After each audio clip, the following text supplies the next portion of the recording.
It's being recorded.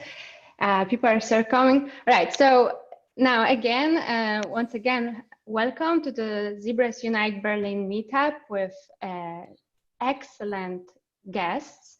We always have excellent guests, but this time are really special because we have the co-founders of the ZebrasUnite movement, Astrid Scholz with us, and also Mara Zapeda is somewhere there in the audience. And also our two other guests three actually are so amazing. My name is Kasia Odrozek. I started the Berlin chapter of ZebrasUnite towards the end of 2019, where things were a bit different. I work for Mozilla in my day job, but I used to be a founder, and I found the mission of ZebrasUnite that I came across while researching something for my work at Mozilla super important. I actually was researching like platform co-ops, and I came across the Purpose Foundation, Steward Ownership, and then Zebras, and I felt like there are no Zebras in Berlin. There have to be the chapter. We have to do something about it. Especially in this times, I think we have this dramatic opportunity to rethink how we do business. And I think it's important for me on different levels as a citizen, as a consumer, as a ex-founder, and as an activist that I am. And I was really happy. Like on the our first meetup, we were 10 people in Mozilla office. It was super cozy, really nice. And then suddenly there was so much interest, and look at us right now. I don't know anymore who we are, but we had like 125 registrations for this meetup alone, and I think we're now over 50 actually 51 participants, and more and more coming. So I sent you Google Doc in the email. I would invite you to get into this Google Doc, and you already started doing this. That's amazing. There's something we call a roll call, because we're so many people, we don't have time to introduce ourselves, but we kind of want to know like who is here. So we have a little play where you put your name there, your country, or company or organization, if you have one, and if you want to put there, and if there is a favorite song you're listening to these days or a book you're reading. I'm trying to crowdsource this for my selfish reasons. I always need more input, so I thought I'll use that for that. And then we can also have all of you in one place. You can also follow the agenda in the Google Doc there. As a little community announcement, I just launched our ZebrasUnite Berlin website because I felt like it was missing. There were so many things happening, and there was like no one place to point everybody to. And I secured this amazing domain, zebras.berlin. And it's also in the Google Doc. You can just go there. It's just, you know, I'm not a graphic designer, so I just put it together on a free WordPress. And please let me know any feedback or whatever you want to see there. And also looking for volunteers to help build a chapter with us. And as I wanted to add, I saw that Julia Profeta joined us here in this meetup. She just recently launched her entrepreneurship bank that operates with the revenue-based financing at a flat fee. Julia is here in the audience, so later in the discussion, I hope she can also say a couple of words about this. The link to her bank is also in the Google Doc, so you can check it out. Evgeny, who organizes this meetups with me, he also has a couple of updates before we start with the input. So passing it to you. Thank you. Can you hear me all? Yeah, I see some nodding. Amazing to see so many beautiful people. And Nicole, thanks for joining. I'm really glad to be part of this. From the very beginning, Cassie and I, we were co-organizing these events. And my name is Evgeny, as Cassie mentioned, and I founded and initiated the New Mittelstand movement, or the idea.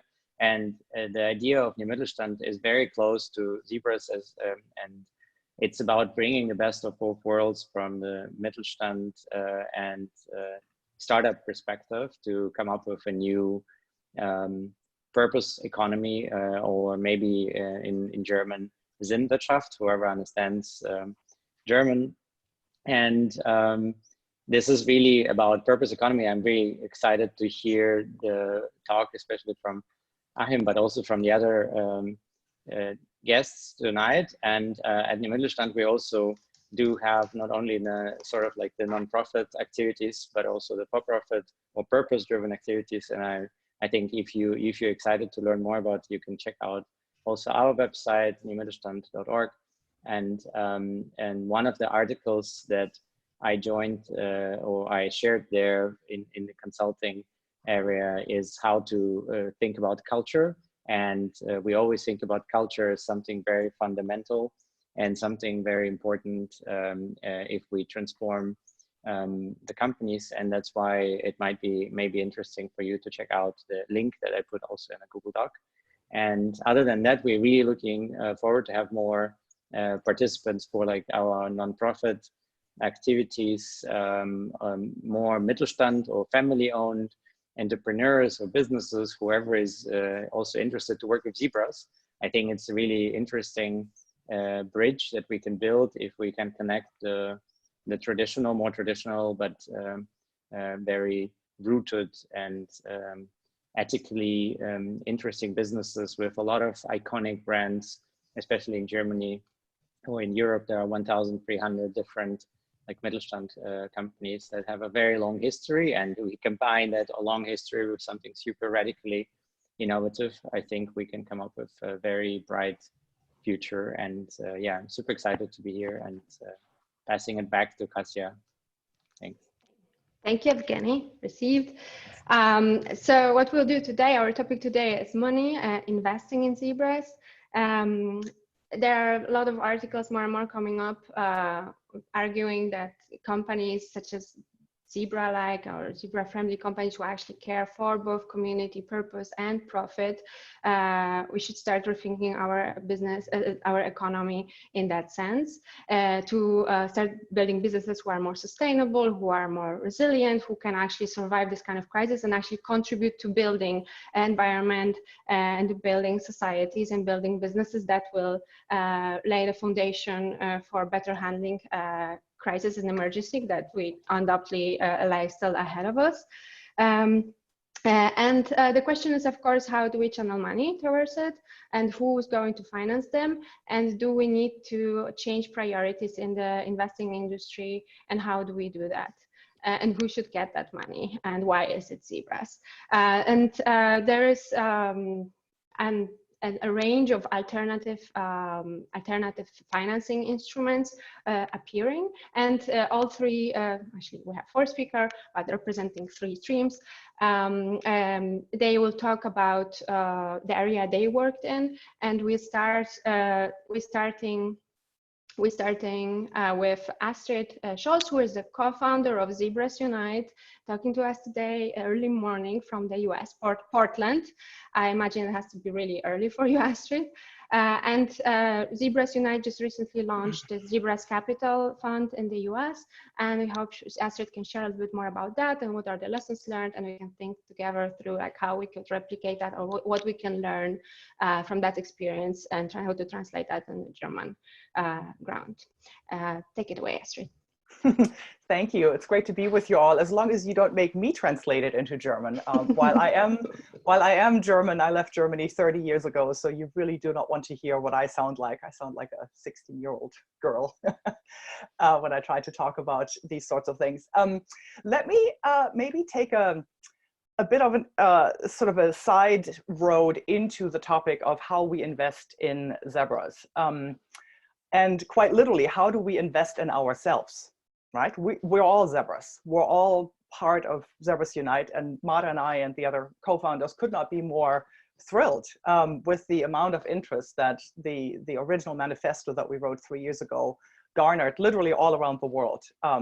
It is just so wonderful to be in community with all of you and see that there's so many of us who are thinking about building businesses in a very different way. That goes counter to the mainstream and the sort of end stage capitalism that we're now all living in, including in this pandemic. So when we started out, we were really just looking for community and the culture and the capital that we all wanted for our companies. And Mara and I and others are building companies that just don't fit with sort of the typical models of venture finance or bank lending. And that's ultimately what drives us to create our own capital instruments. But I want to take a moment to reflect on what ZebrasUnite is doing currently, because you might think of us as the sort of US-based, there's some sort of organization that has, writes things. There's an online community, which if you're not already in, you should check out. The link is in the Google Doc. And who are we? What do we really do together? And of course, what Kasia and others are doing, and I'm stoked to see Daisy here from Edinburgh and Rick from Portland.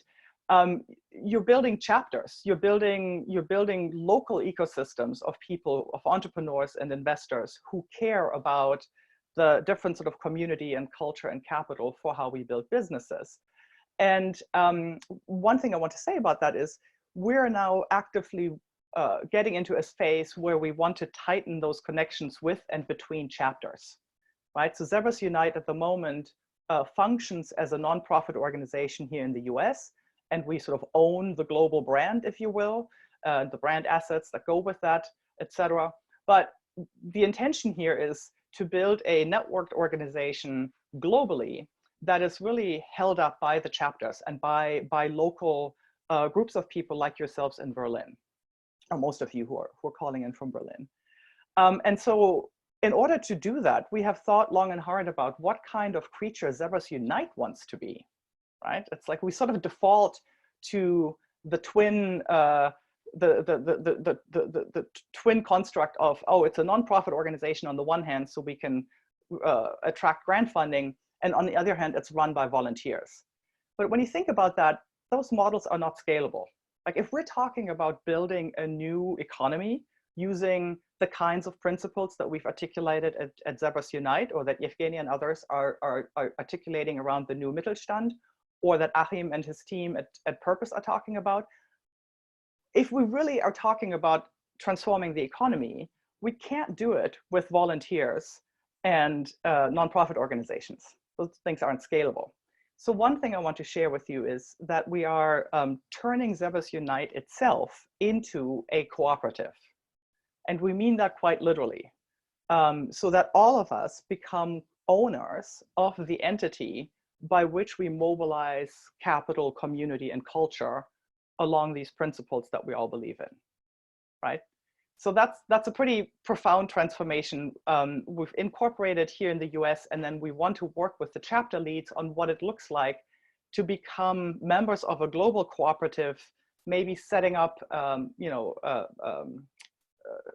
essentially federated entities in other jurisdictions like Germany. And so all of this by way of previewing that investing in Zebras also means investing in ourselves and figuring out how we can do this work of building the new economy in a way that rewards how we show up with our time, our talent, and our treasure.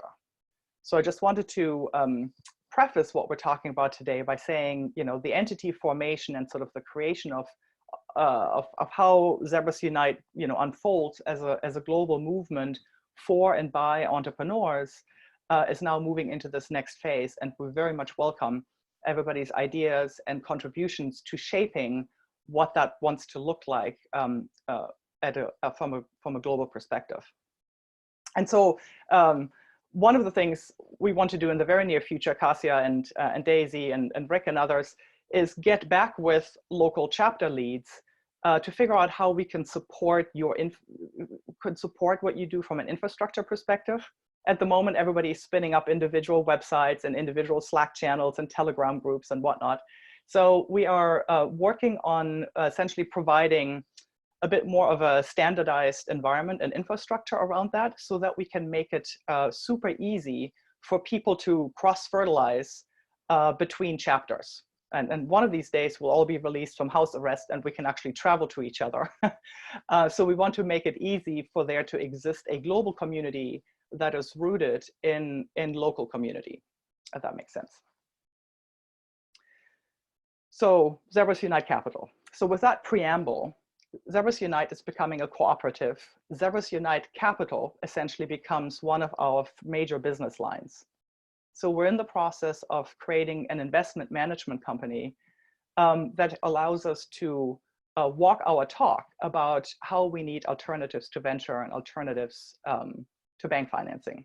And I think also joining us here, hopefully by now, is Chad Badian from Second Muse Capital, with whom we are forming a joint venture. And I want to give Chad a few moments after my remarks to talk a little bit about the global perspective that they bring to all of this, to help underscore how we're thinking about doing this, not just in the US, where Mara and I and others are based, but setting it up much more from a global perspective from the get-go. So what's been informing our thinking about capital at ZebrasUnite is a number of things. There's obviously our own lived experience, and Mara and I have both founded companies that have had limited success, shall we say, with standard venture capital. But it's also been informed by just listening to all the founders, you know, starting with the 150 or so people who came to Portland in the fall of 2017, when we had our first gathering of the Dazzle. And you all know that a group of Zebras is called a Dazzle, I hope, hence DazzleCon. Listening to what they needed, which we then built upon earlier this year and last winter with a survey of over 500 Zebra founders to understand what makes them tick and what requirements they have when it comes to building their companies. And not surprisingly, I think to many of you here, is what we find is that people are looking for much more patient capital that maintains their options as founders, right? Like nobody I know wants to build a company only to lose it by the B round or C round to their investors, right? And so it's actually been ironic, just as a side note here in the US, the way the economic relief packages have rolled out. A lot of venture funded founders have discovered the hard way how much part they are of the venture capital system, right? And how much part they're literally owned and are rolled up into much larger companies by virtue of VC firms owning such high percentages of their assets, right? So they can't even apply to some of the relief packages designed for small and early stage businesses. And so one of the things I expect out of this pandemic is to see a much greater awakening and interest in the sorts of things ZebrasUnite is talking about by founders who've just learned this the very hard way when trying to apply for relief. So what we hear a lot from founders is, how do I maintain optionality? How do I make my company profitable, right? As opposed to organizing everything I do towards an exit event and attract the next funding round. And so with those themes in mind, we're thinking about, at ZebrasUnite Capital, we'll be focusing on three distinct streams. One is non-dilutive early stage financing. And we're particularly intrigued with character-based loans that don't require collateral and other mechanisms that maintain that inject capital into very early stage companies without forcing the founder to give up a large share of what they're building. A second area of focus for us is more patient revenue-based investing. And revenue-based finance has become sort of an interesting new flavor of new forms of capital. And you may know about firms like Indie VC here in the US, that are using essentially your revenue base as a mechanism to give you growth capital against an agreed upon multiple, and that you start paying back at an agreed upon percentage of either your top line revenue, or sometimes it's income and sometimes it's profit. There's sort of variations on this scheme. And then our third area of focus is a community wealth lens on private equity. Private equity, of course, has a bad rap for many good reasons, but we see a real opportunity, not least coming out of the pandemic, to bring a more patient form of private equity to bear on mergers and acquisitions of companies that are basically distressed, either because they're distressed unicorn assets like Meetup was, or because they're newly distressed coming out of the pandemic, and pivoting them to community ownership and thereby make them mechanisms for community wealth creations. So those are the three pillars on which we're building ZebrasUnite Capital. And if Chad is in the audience, I would love to give him a minute or two to say a little bit about what attracted Second Muse to this model and how we're joint venturing with them. I don't know, Chad, if you're here. Yeah, hi Astrid, hi everyone. Yeah, I'm Chad. I work with Second Muse Capital, and we're the financial management arm of Second Muse, which is a global company running incubators, accelerators, and other types of economic development programs. We're investing in business and real estate, primarily in North America and Southeast Asia at the moment. And we're super excited to be partnering with Zebras. There's such a values alignment in the work that we're doing. We're focused on building inclusive and resilient economies that are really addressing the complex social, economic, and environmental challenges that are facing humanity right now. And rethinking capital is a huge portion of that. A lot of our work goes into really bringing together global collaborators to understand these problems and then really designing programs around addressing them. And I think there's a huge opportunity across the Zebras chapters around the world to be really fostering more of a global collaboration among sharing models and platforms, and really looking at co-funding of programs and funds as well. So a pleasure to be here today, and really very excited about the potential here to be building out the ZebrasUnite Capital with you all. And maybe one thing, one final thing I say, and then I'll shut up. I think you want to get on to other speakers here. So again, we're hoping to do all this very much in collaboration and cooperations with the chapters around the world. And so when we think about, what does a capital expression, a sort of a Zebra capital look like in Germany, we would really like to figure out how to do that with you all and with Purpose and others. And we've had some interesting preliminary conversations with our friends in Tokyo about this very same phenomenon, right? So about the last thing we want to do is everybody creating ZebrasUnite capital expressions in their own geographic area and then competing against each other for the same sorts of LPs, that the investors around the world that we believe are out there. And so that goes back to the beginning of my remarks.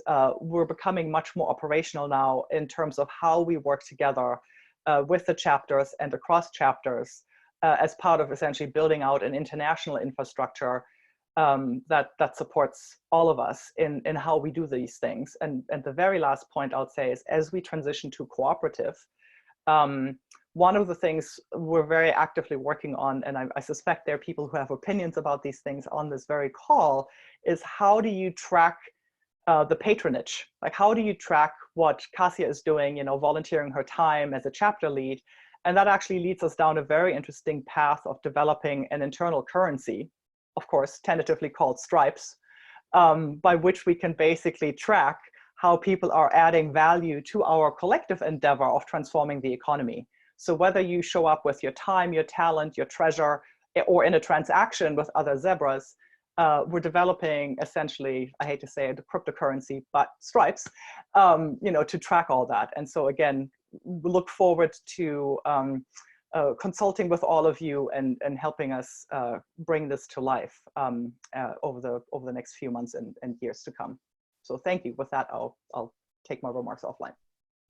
Thank you so much, both Chad and Astrid. I imagine that would be the cutest currency out there, a little zebra head on it. I'm very much looking forward to continue these conversations, and I'm sure other people in our Berlin community are too, to do everything together. And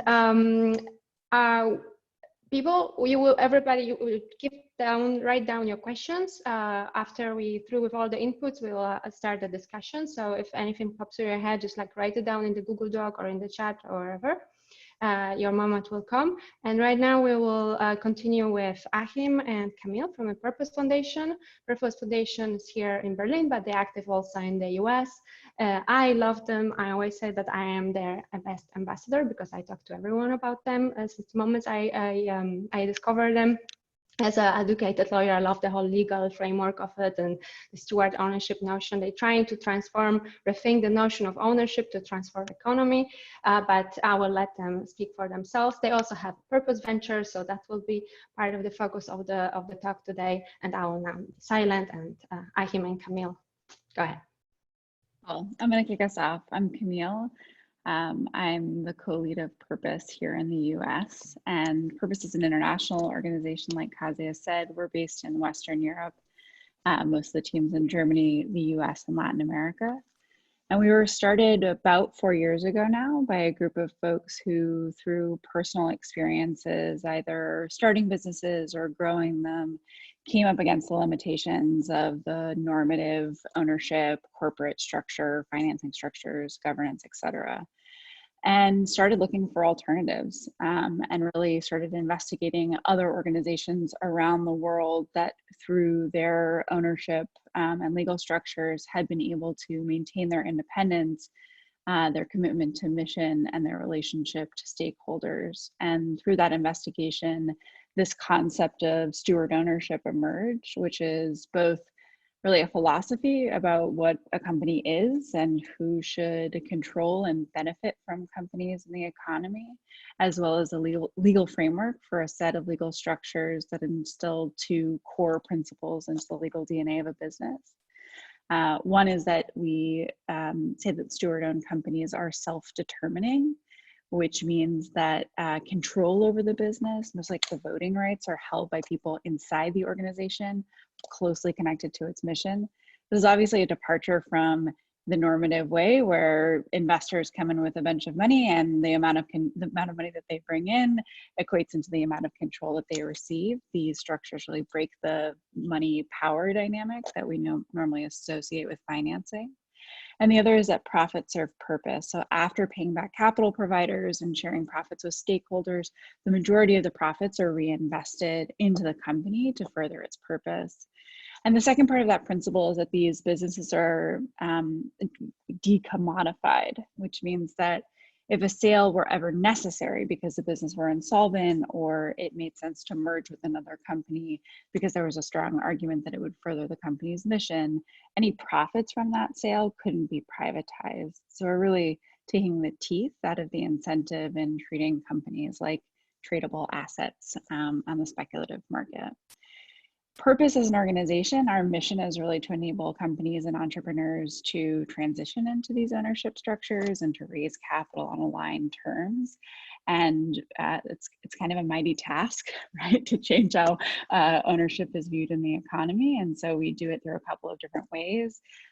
We have a lot of nonprofit activities that are focused on building awareness, knowledge about alternatives, positioning ownership and financing into the conversation about what the next iteration of capitalism looks like, as well as creating infrastructure and resources for folks to be able to do this independent of our support. We're also consultants, so we support businesses one-on-one to transition into these ownership structures. And we have two investment vehicles, Purpose Ventures, which Achim's going to go into, that focuses on earlier stage businesses, and Purpose Evergreen Capital, which is a long-term holding company that invests in mid-sized businesses, helping them to transition, primarily providing growth capital and liquidity to exiting founders and investors. And that's a lot to do for one organization, but what we've recognized is that we really need this combination of knowledge and support and capital to create the ecosystem necessary to make this alternative path possible. So I'll hand it over to Achim. Thank you. Kasia, thanks for inviting us. I'm excited to meet everyone. I keep thinking about if I sound like a 16-year-old when I speak English, since Astrid said that she might sound like a 16-year-old when she speaks German.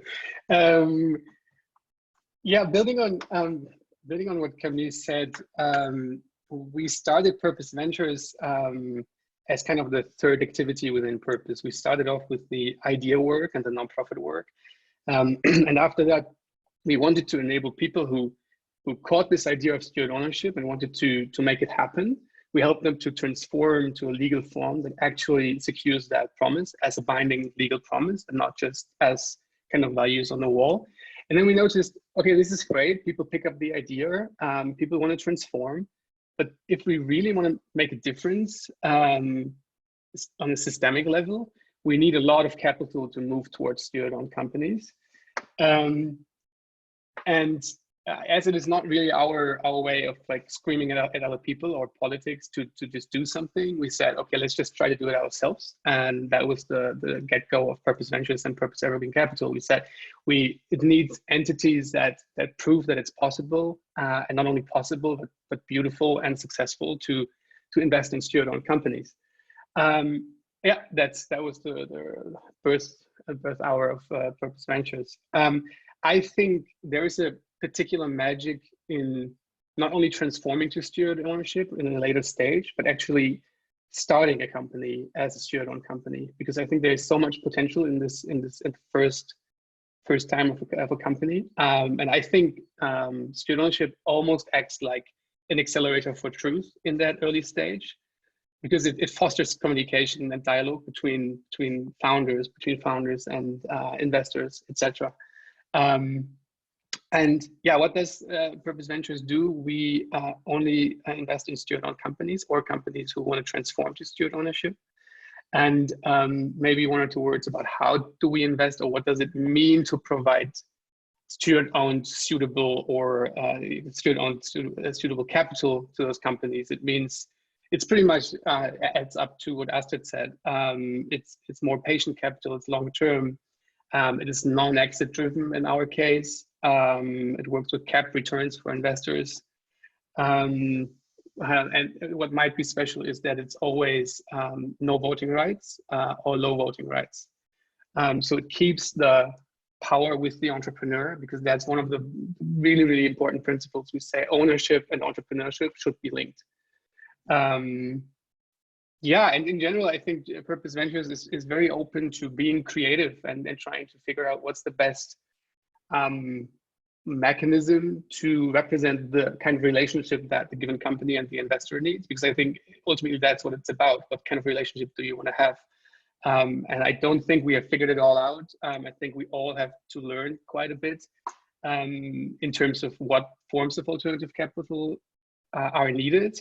But we made, in the last 3 years, we made some really great experiences in investing in steward-owned companies. Invested in companies like ShareTribe, who try to democratize the sharing economy and platforms. We invested in companies that do blockchain business, sovereign identities, or companies that collect plastic and try to do new products out of wild plastic. And like wrap up, for us as well, it's not about becoming like the biggest investor, or we actually didn't think that it needs more investors. We thought it needs more of a landscape and an ecosystem and network of investors who have a different kind of view about what companies are, being it Zebras or like, I think the main factor for Purpose is, I think there are entrepreneurs and founders out there who think of a company not as an object, not as a speculative thing, but mainly as a group of people working for a purpose. And if you really, really not just say that, but believe that, it just needs different ways of communicating, different narratives, different languages, and different techniques. And that's what we are excited about. And I think fundamentally, steward ownership is a very good fit to Zebras, to social entrepreneurs, to impact startups, or just to any company who wants to make sure that their mission is protected in the long term. That's maybe interesting for Purpose Ventures. We are pretty sector agnostic. It can be impact companies, but it can be other companies as well. But the main part really is steward ownership. Yeah, that's Purpose Ventures. Thank you, Achim and Camille. That really resonated with me, what you said about the diversity in the landscape. It reminds me a little bit of the diversity in the tech landscape that Mozilla talk about as well. Just we shouldn't be just ruled, if there is just like one behemoth that rules them all, just like Google, then that one company or that one model shapes our lives and how we think about things. So even for that reason, we always need some diversity and choice. All right, let's continue with our the last input. I'm really happy to welcome Ramona Liberov, who's a long-standing impact investor, SDG investor, SDG standing for the Sustainable Development Goals. She's been around for a while. She's active between Berlin and London. She has extensive networks here and there, and she knows a lot about emerging markets and working there in areas such as environment, smart cities, gender, future of work, and tech. And I asked Ramona today to tell us a little bit about what's the mood among impact investors these days in the Corona times, and what should founders like you consider? What should they think about as we go forward? And she said from right away, I can just speculate. Everybody can just speculate at this moment, just hypothesis, but I'm really looking forward to hearing what the speculation is. So take it away, Ramona. Great, thank you very much, Kasia. And I have to say, it is an absolute delight and privilege to be asked to share some thoughts with this group. And I look forward to earning my stripes going forward. I knew this kind of community existed somewhere in Berlin, and I actually made a deliberate choice to move to Berlin a few years ago, because as I said to a friend, this is a place for recovering type A's to question the system that created them. So a little bit about how I come to be here. As Kasia says, I've been around a while. And it's actually given me a chance to try a number of different ways to shift the finance system in a different direction.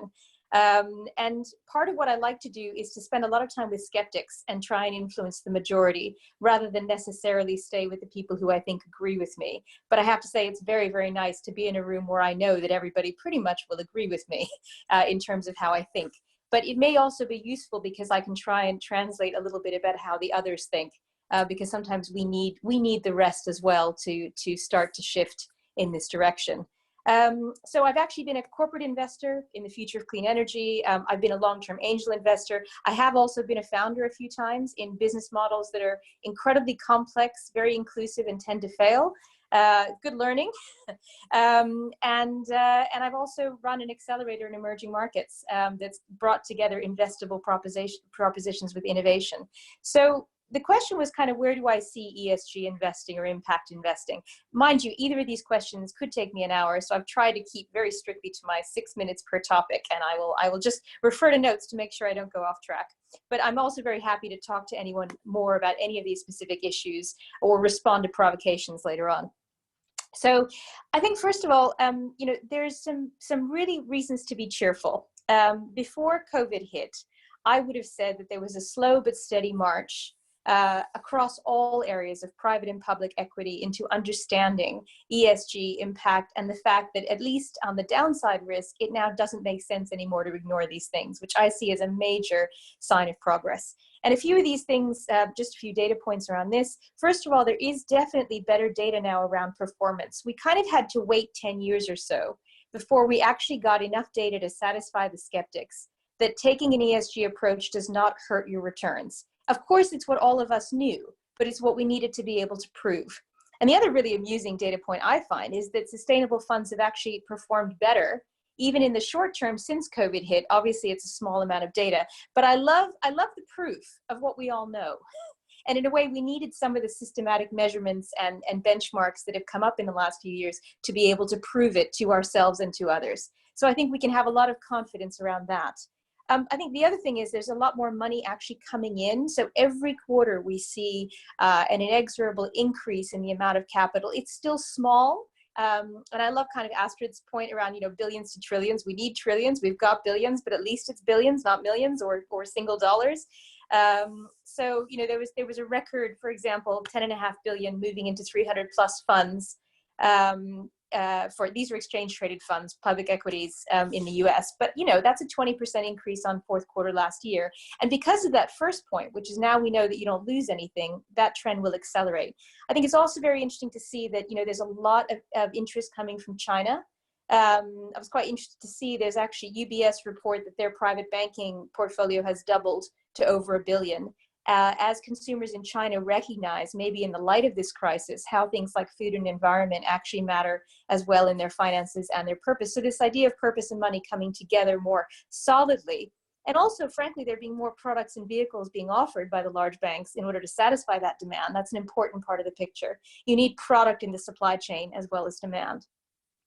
I think there's also some more vocal leadership. One of the things which may not have reached everyone here, I'm a total geek and read all of the financial press. So the acquisition of early pioneers in the ESG space, people like Imprint Capital being acquired by Goldman, or Blue Orchard by Schroders, that's all happened in the last couple of years. The interesting thing to me there is that they've kept all the senior management who have now, according to conversations I've had and things I've heard, these people are now influencing these very, very large banks and asset managers at the most senior levels.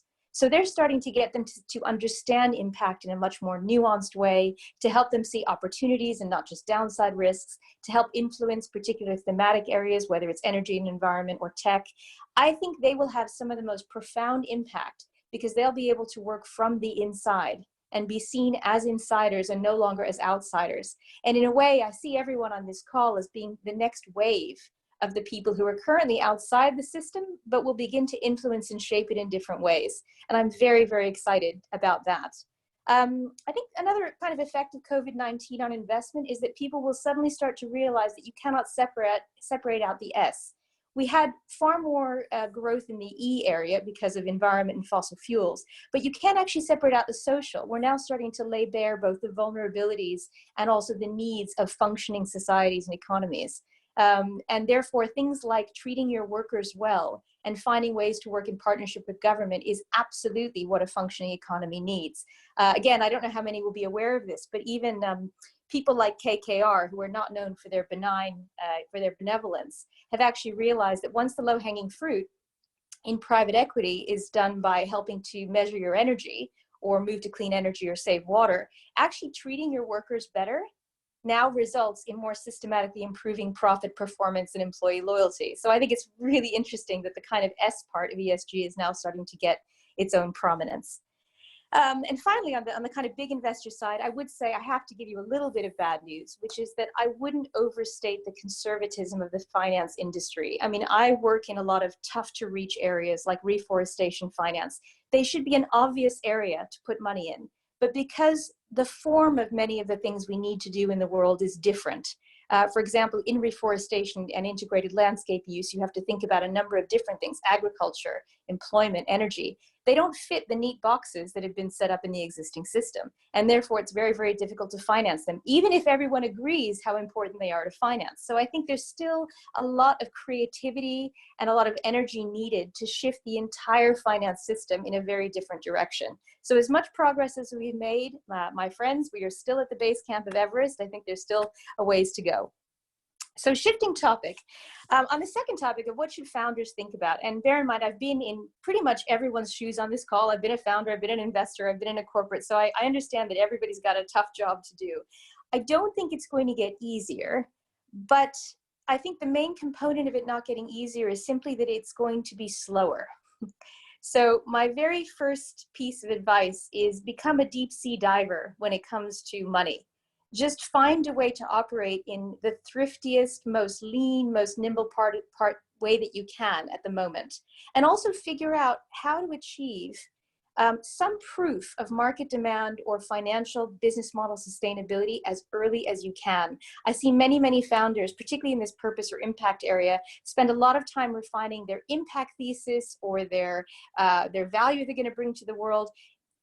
It refers, I think, back to something Astrid said, which is around, the nonprofit model isn't sustainable, and there aren't people investing solely in impact. They need to show that there's some way in this current world, unless you're working with Purpose Ventures, who may be more flexible, but others kind of need you to prove that there's a market there first. So however that can be done, that should probably be an early priority. I think the second thing to bear in mind is just mathematics. People seem to imagine that early stage investors always have money, but a lot depends on the stage a fund is at, the actual needs of the investors who back a fund. And in the case of angels or high net worth individuals, bear in mind that many of these people have lost between 30 and 50% of their assets, and most of their other assets are already tied up in investments and are therefore not liquid. So in a funny way, the more impact oriented your investor is, the more likely they are not to have any money to put into you at this specific moment. The good news is you can still get value from them. I think sometimes the value of having an advisory board of people who are well connected and who you can go to with a very specific ask, their ability to support you is really valuable. I've had a number of companies in my portfolio say that their advisory board was what got them through in the early days, whether those people were investors or not. So I'd really, really encourage you to think deeply about who is a good advisory board, even if you're early stage. And then I say, finally, just make sure to be very surgical. If you're going out to look for investment, make sure you understand what precise thematic areas are of interest to certain investors. I can't tell you the number of times I get approached for femtech or makeup or fashion businesses. I mean, you know, you guys can all tell that's not my interest probably, but you know, people think, woman investor, therefore must be interested in sustainable fashion. I mean, I love it as a consumer. I don't love it as an investor, and therefore, and it should be obvious. And I think that's the kind of thing, given that there are only a few hundred. Tonic, one of the networks for impact investors, for example, has only a couple of hundred impact investors in Europe. So there aren't many of us. Do your homework and make a very, very specific ask around an area that we've got demonstrated interest or expertise in. Otherwise, it'll be a waste of your time and a waste of theirs. So I hope those points, both on the general landscape and also on specifically what founders can think about, are helpful. And as I say, very happy to connect with anyone in this community and look forward to being part of it. Thank you. Thank you so much, Ramona. That was great, super concrete and useful, I'm sure, for our founders too. We have this Google Doc, so if you put your contact there, people can find also ways to get in touch with you. Okay, and now we'll open for the Q&A part, where you can ask questions. And how we do it, we're many people, we're 59 right now. So either if you're more shy and you prefer to do it in writing, just post it in the chat. Or just raise your hand with you can use the reaction, the emoji there, and I'll choose you if we have too many. If everybody's shy in the beginning, I'll just start. Anybody wants to start with a question? All right, and why don't I take off? Because I have a question. I think Rob, yeah? Rob raised his hand. Oh, yeah. If I saw correctly. All right, okay, go ahead. Sorry. So, thank you all the three speakers for the inspirational impulse talks. Really appreciated this. A lot of my thinking revolves around the measurement and the cross comparability. You know, there's a lot of talk about the 3 Ps and how this makes definitely sense. And there's BLAP, and the narrative has been adapted, and now even the big ones like BlackRock, etc., go after the same narrative. And the question is how much of purpose washing, first of all, is in the big scale, on the big scale going on, and you know, what does that mean for the average Joe, like myself also. I mean, I'm a little bit more into the sustainable area, but for people in general, how could they gauge and how can they evaluate these investments? And secondly, when it comes to triple P, and I have to decide between company A and company B, how do I cross compare? You know, it's like the people impact, the planet impact, and there's so many different sectors, so many different sizes. I think there's a couple of attempts to find something now. Fortunately, like BLAP crossing over with the UN, I think it's called the UN SDG Action Manager. I think I see Ramona nodding, and I think that's great, because then that gives you a certain degree of standardization based on which you can evaluate, you know. Because I get so many lists of the most, you know, sustainable fashion, let's say fashion revolution, and go through this list, and you get this ranking, and then it makes your head spin. But like, how do you? I think that standardization is something which drives Zebras, which drives more purpose-driven companies on all scales, be it startups, be it medium-sized companies, or big corporates. And I'd be just very interested to hear all of your three guys' opinions, how that's going forward. So that'd be my question. And I also would like to invite Mara, who's also in the audience, and any one of you who would like to also voice their opinion. I don't know, who would like to start? Achim, Astrid, Ramona? Just unmute. I mean, I can go because I'll be very brief. First of all, I think there's two ways of distinguishing this. I think there's a floor and a ceiling.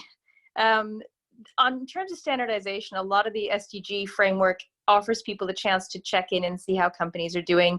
Companies are being forced to report more and more. So I think on purpose washing, I'm a little bit more relaxed, maybe, because I think if everybody becomes more purpose oriented and certain companies simply who don't report will simply fall off the map and not qualify. I think that's a job for asset managers to figure out rather than for us. If we're thinking about how to allocate our own resources, I think the most important point is to have an area that you go deep in, right? And that's the ceiling part of it. It's to decide what your own thesis is around combining whichever of the global goals matter to you. In my case, for example, gender, social justice, energy access, and important work all combine into a very specific thesis.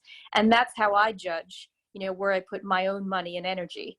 For the broad stuff, I think one could go crazy if one tried to do all the work of cross-comparison. And I have to believe that a combination of the advocates and those responsible like UNPRI, for example, will do a lot of the work for us. It's already gotten better. I hope that helps. Yeah, maybe I'll piggyback on that. Sometimes at Zebras we get asked, are you going to come up with a certification? Like, will there be a Z lab like there's a B lab, or a Z Corp like there's a B Corp? And the short answer is no.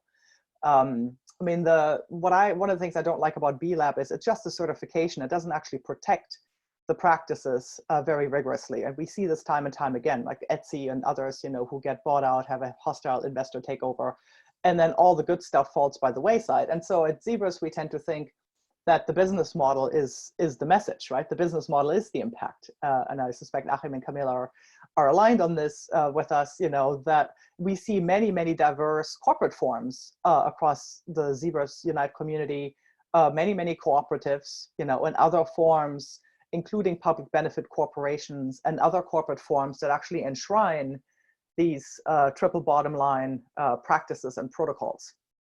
And so we tend to be more concerned with creating the enabling conditions, right, for founders to articulate the values and then have their values and their purpose drive the corporate form and the business model, and making available capital that helps them grow that. I like Ramona, don't believe that it's as much I see less urgency around the standardization, I guess, and more urgency around the enabling conditions, and then let people decide with, impact investors in particular are notorious, right, for having too many lenses, in my opinion, right? Like one of the things we're actually finding is that we cannot get impact investors too excited about ZebrasUnite because they say, well, where's the environmental impact? I'm like, I don't care, right? Like if these companies are creating community wealth, again, the business model is the message. They don't have to then also be held to additional standards. We tend to find that that's the case, interestingly, but that's not what we lead with. We tend to see that purpose-driven entrepreneurs are actually taking a holistic 360 perspective on how they run their business, but they don't call themselves social entrepreneurs or environmental impact first kind of people. And that's a really interesting disconnect between sort of the Zebras and quote unquote impact investors.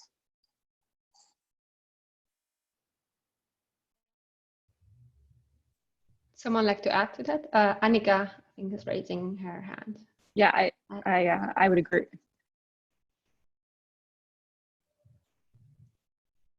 I was going to pose a question, but I don't want to interrupt the conversation, so I can wait for everybody to chime in, and then sure. I think we were done with this answers. So go ahead, pose your question. Thank you, thank you, Kasia. So nice to hang out with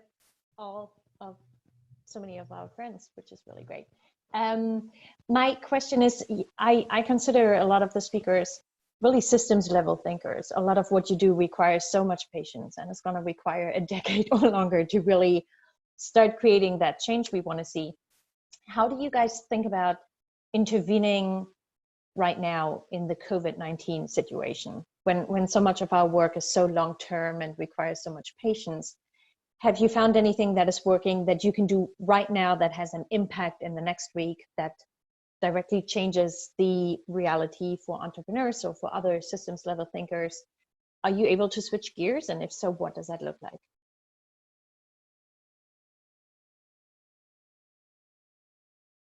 Looks like whiplash.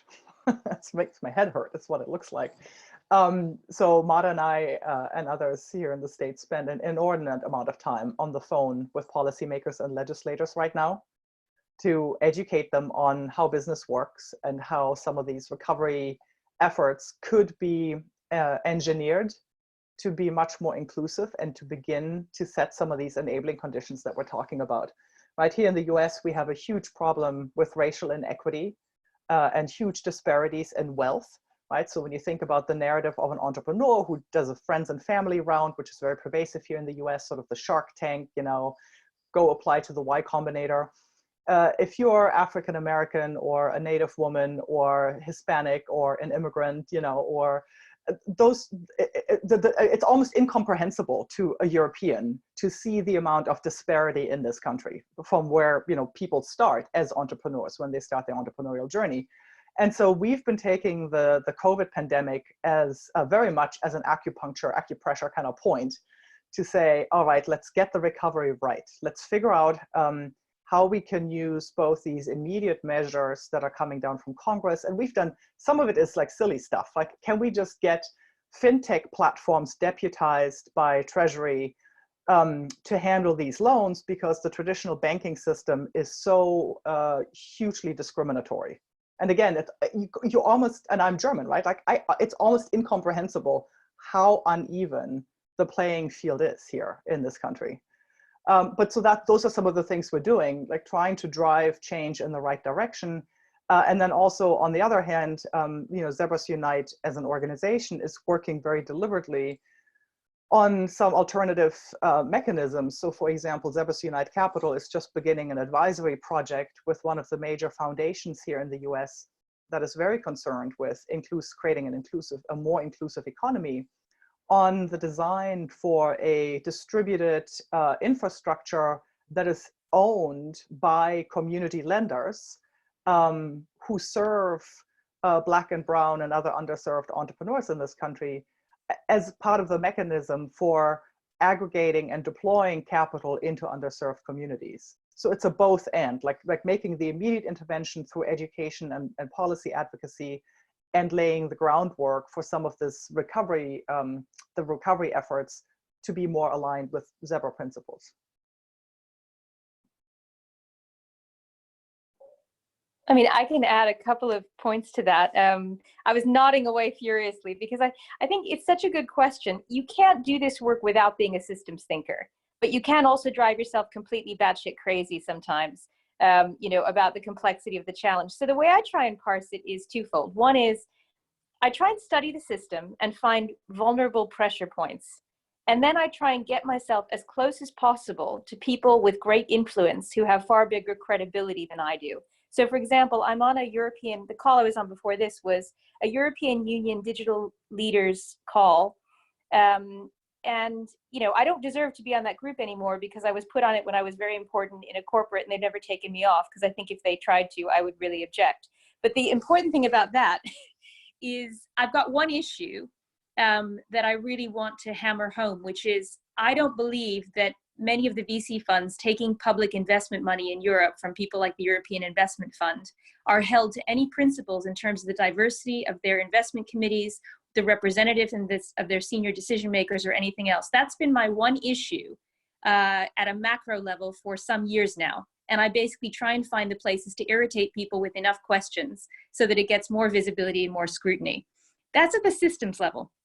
At the individual level, I like to play with micro funds. So I have found that the strategic deployment of even a relatively small amount of money, 500, 1,000, 5,000, 10,000 euros at a time, appreciating not everyone can do this, but you know, I have this sort of demonstration experiment pot that I try and use to produce a demonstration effect about something that I could then go and market the hell out of. So for example, I invested in a civic tech company last year. I spent a lot more time than I did money with them and managed to get them through a real crisis to prove that their model had worth. And now they're doing fantastically well because, of course, the question of how to connect more effectively with your democracies is an important one. So that's how I sort of manage it. I'm not going to pretend that it's easy or not crazy making and that it's not a lonely business sometimes. But I think anyone can do stuff at the systems level as long as you give yourself enough time to figure out what your issue is and use whatever you've got at your disposal. I hope that helps. Thank you, Ramona. We have a question here in the chat by Julia Johansson, who I mentioned earlier. Julia, you can ask it and show us your face if you. Hi everyone, now I have my video back on. Can you all hear me? Yeah. Yes. So I just posted here on the side, I think. So I'm with Conscious Growth and we're doing also like alternative finance here in Germany.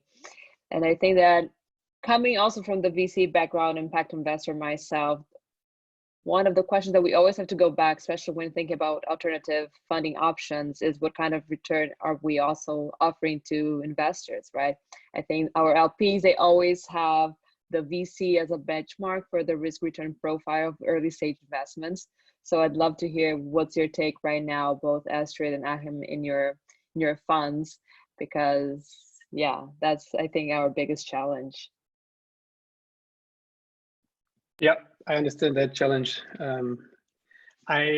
For us at the moment, I mean, as we started, we have really values aligned investors. It's a mix for us. It's private people, it's family offices, it's some institutionals, it's sustainable banks. For us, we for now don't try to promise anything, but try to like have this discourse about what we aim for, and then try to prove that you can make good returns with that. And for us, it's because we cap the return on the company level anyways. We have some investors who again cap it on the fund level and say, okay, this is the maximum cap we're going to take out of, we are evergreen, take out of the fund, and then everything above that we'll just keep it in the system and kind of make it a true circular system somehow. But I think as we are somehow creating a market in this shared ownership field, we have to still prove what points work and what you can expect. And I think this is a very important phase for that. Yeah. You know, Julia, I mean, you said it perfectly, right? The problem is that investors are benchmarking to the VC model, and the VC model is broken, right?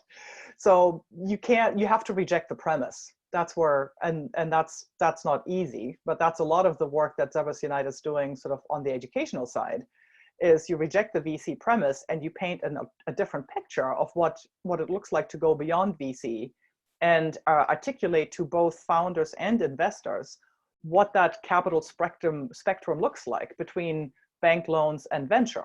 There's a role for venture. It's not wrong universally, right? It's just wrong for many of the kinds of companies we're trying to build, which begs the question, what kind of capital is right, and what does the risk return profile look like? And that's actually, I put in the Google Doc a link to a draft taxonomy that we put together with Village Capital to basically try and describe that space, you know, that covers so many of our companies, but is not well understood by investors.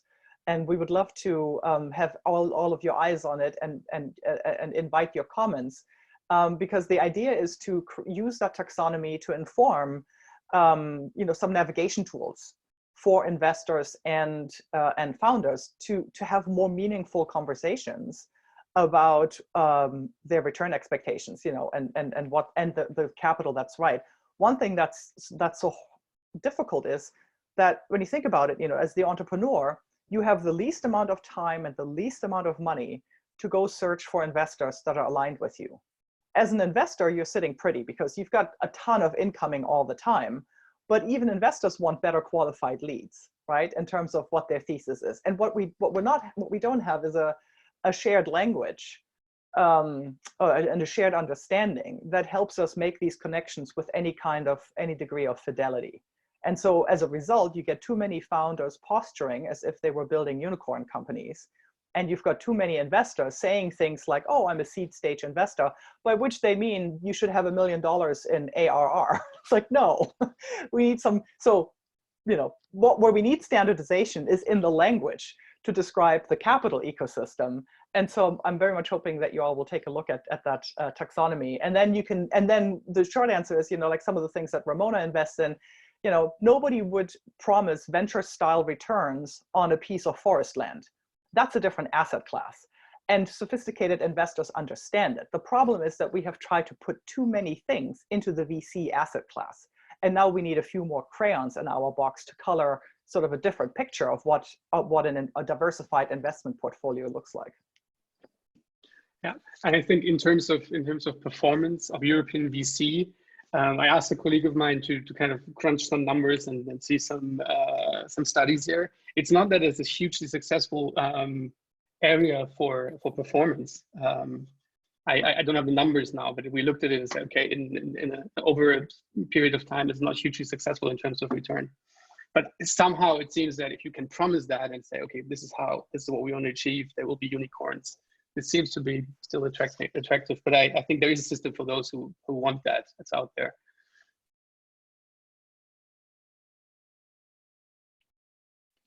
So maybe I can proceed. Camille is talking, but yeah, I'm trying to unmute her. She doesn't. She looks unmuted.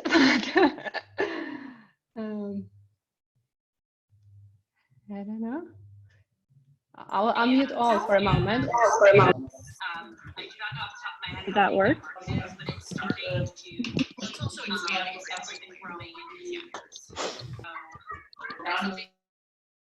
And now Camille tried to. Okay.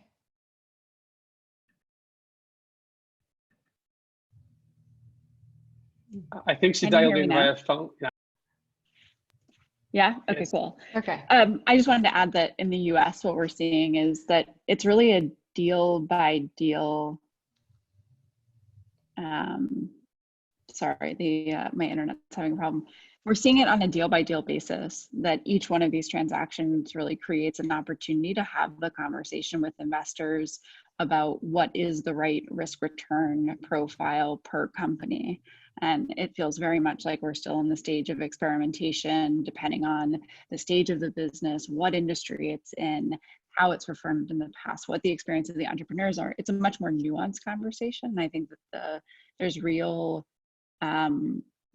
potential and power in having those conversations and seeing the network impact when you bring 5 or 6 investors around the table to invest in the company, what happens within the networks that they're connected to going forward.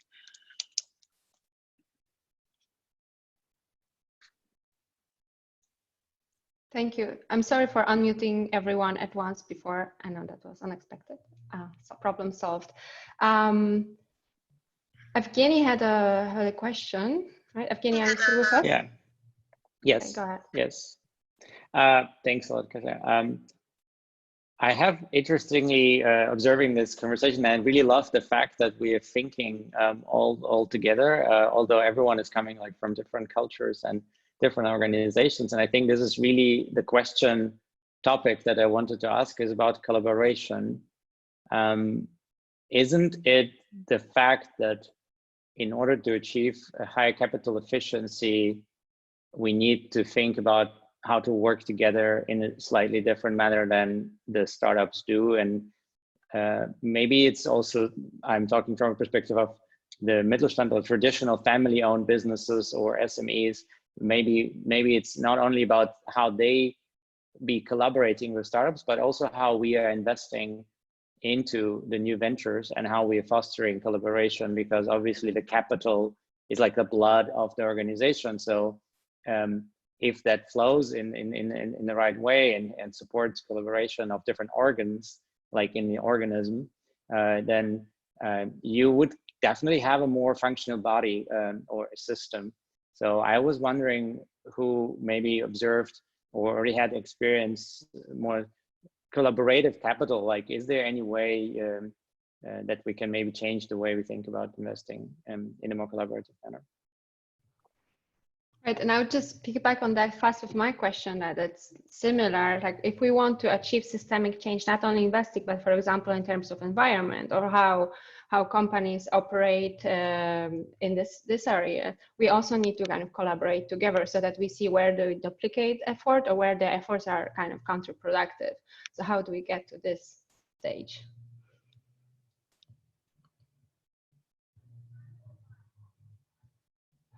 Should I call out one of you? I'll stick my neck out.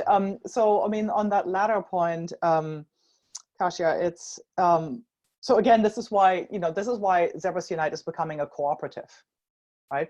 If we're all like-minded on this as entrepreneurs and investors, right, then a cooperative becomes the mechanism by which we can, for example, create an internal marketplace for the kinds of skills with which we can help each other, right? And I'd rather find a lawyer who's already aligned on my thinking than have to go out and search, you know, among 100 corporate lawyers to find the one who gets what I'm trying to do. And so I think there is a network building, movement building, community building component that we're trying to lubricate by forming a more deliberate mechanism for working together in a cooperative. And then I think there is, and I'd love to see if Chad would like to offer some reflections on how you constellate capital around a portfolio of companies and how we're thinking about that at ZebrasUnite Capital based on his experience at Second Muse Capital, because that's what they've been doing in parts of the world, in creating sort of innovation and entrepreneurial ecosystems where you layer in essentially a blended capital stack that supports the growth of a company or a portfolio of companies. And that's where you get investors collaborating with each other around the success of an enterprise. Want to add to that, Chad? Yeah, sure. Yeah, you know, I mean, totally.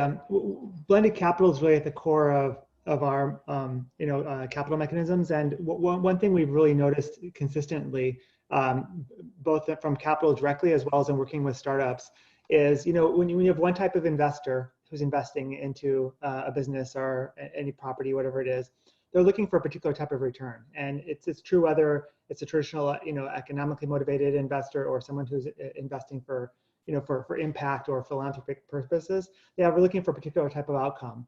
And so it diverts the whole capital stack towards that one type of outcome. Whereas in reality, hopefully businesses that are creating good in the world, and you know, they're creating multiple outcomes, both social, environmental, and economic. And so by looking at multiple sources of capital that we can be bringing into these businesses, you know, we're basically able to de-risk for everyone the capital that's going in to create multiple types of outcomes. And there's also some leverage that can happen there too. You know, I think as well, just to even build on that further, like Zebras has this global network, you know, and one of the things that we do in our programs is we really rely on the community a lot. So rather than like us coming in as an incubator and saying, hey, we're the experts in all these different areas of running a business, we build resilient communities. So it's like looking at, you know, the community you go into or that you're operating within, and really leveraging within it the expertise that exists to make everyone more successful. And I think within Zebras, there's such a strong, diverse, rich source of talent. There's an opportunity to really take that at a scale as well to be really helping businesses succeed.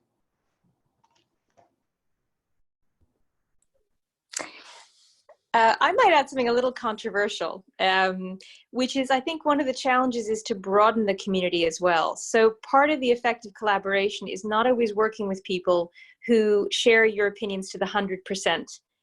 Because I have seen in many of these sorts of collaborations, you spend a lot of time discussing and aligning and not enough time being able to just do.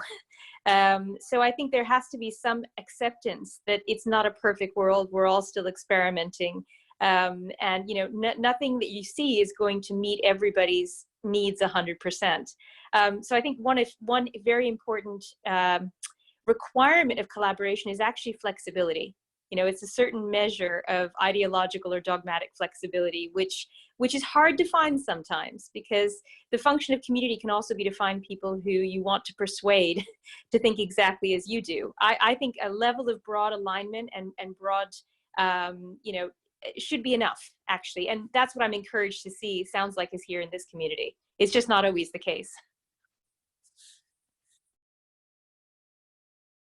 Thank you.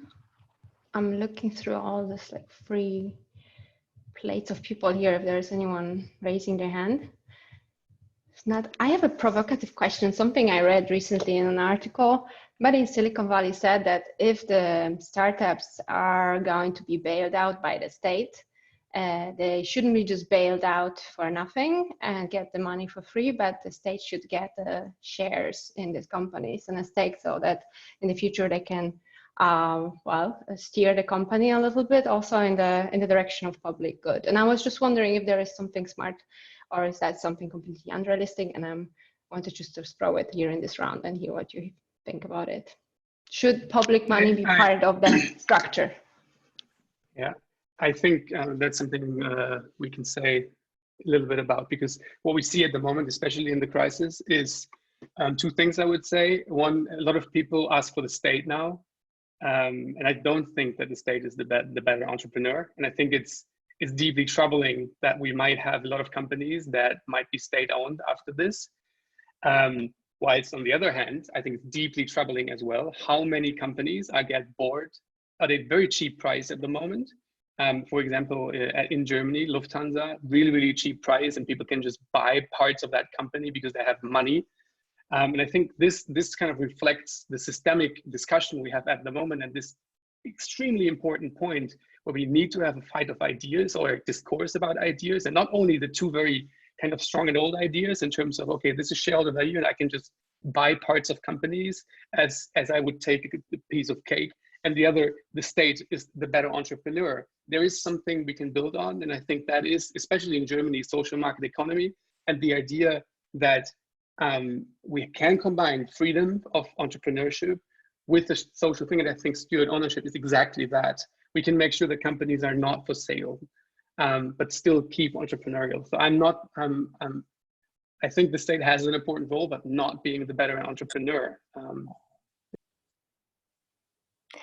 I think there's two ways in which the state can be very effective in a situation like this. One is incentivizing the right kinds of investor behavior. So I find personally in Germany, the tax situation as an early stage investor to be almost discouraging me from ever investing in anything ever again. It's overly complex, it's cumbersome, and it gives you no reward for investing in a social business versus any other business. So that's one thing.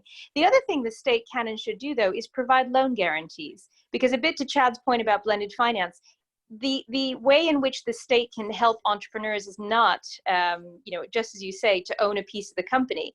It's to protect on the downside companies that require more time because they don't work in an extractive, non-externality considering sort of way. I mean, it does take more time to build a circular economy business than one that asset strips in our current environment. And it's a much less attractive, on the face of it, investment opportunity. So I think there is a role for public finance. It just has to be very clear what it is there to do. And I think, for example, development banks like USAID provide a lot of underwriting of loan guarantees in risky, impact-oriented things, but they also provide technical assistance. I personally think all public money that goes into VCs should come with a component of allowing small businesses to influence regulation. My suggestion to the EU is that they should include a portion of lobbying and regulatory advice to try and level the playing field for the large companies in Brussels that basically organize subsidy for themselves, because that is an indirect form of public finance that they benefit from. So I think there is a role for the state. I'm just not sure it's as a direct investor. Yeah, I mean, it's really interesting, again, living as a German in the US, right? I mean, the way this plays out for me, and Kasia, you started your remarks by saying this is now being talked about in Silicon Valley. It's really entertaining to watch an entire class of investors and capitalists sort of discover social markets. Hello, right? And so when these ideas come, I mean, they come from the perspective of, oh, we need to sort of backstop, this rampant corporate socialism that we're so familiar with here in the US, and inject some sort of public interest into these corporate bailouts, and of course, some of the airline companies have just flat out said, well, we just won't take the government money then if you're going to take a share, right? But it's really a crash course in what social market economies could look like, and it's really talk about an ideological debate. I mean, that it's really from an economic sort of the history of economic thought, right, perspective. It's fascinating to see this play out in the U.S. in the media, in the mainstream media at the moment. again, like this really hard set of lessons being learned by startup entrepreneurs who were sort of blithely ignorant of how a lot of these things work.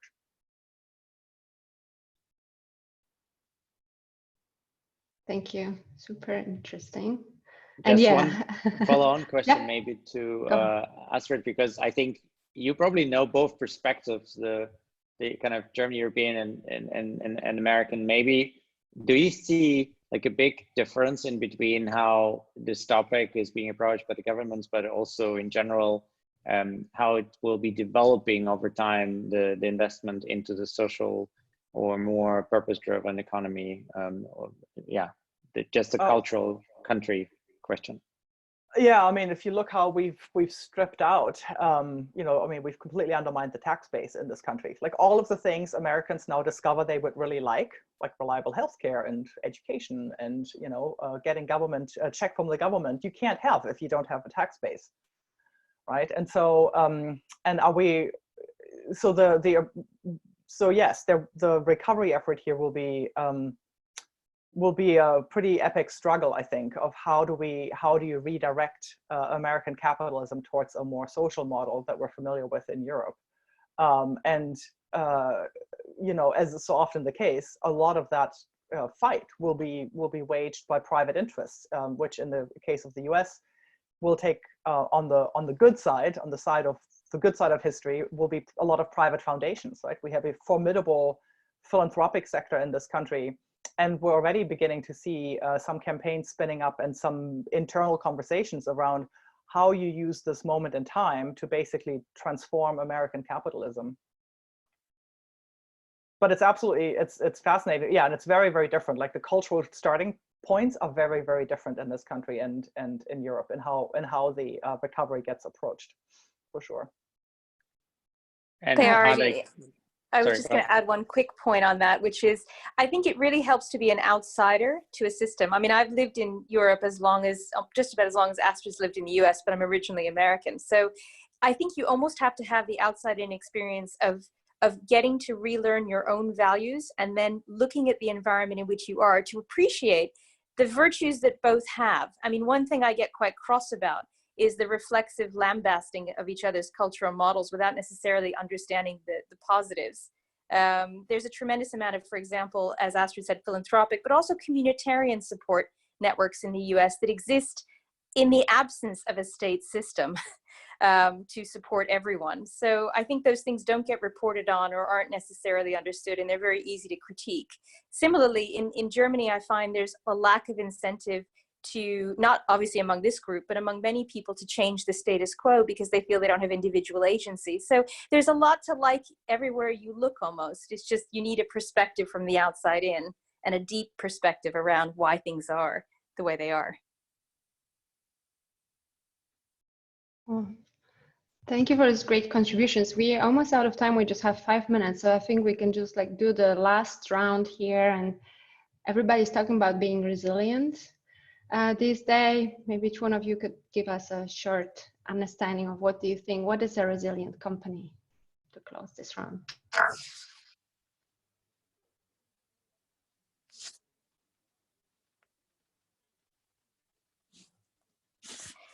What's a resilient company? Was that the question?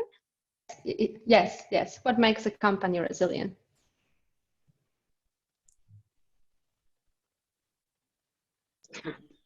A tricky question. I'll just share my first thought because for times like this. The company. Yeah, for times like this, it's cash, right? Like if you don't understand cash management, if you had if you are a VC funded firm that was all growth and building your moat all the time, you're in deep trouble because you're having to make deep cuts and lay off tons of people that you brought on with your last round.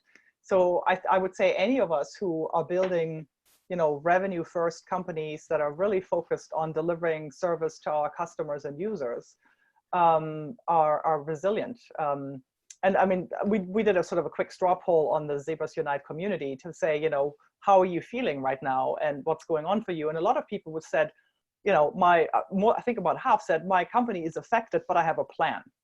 And I suspect a lot of that comes from being much closer to the pulse of your customer and your community.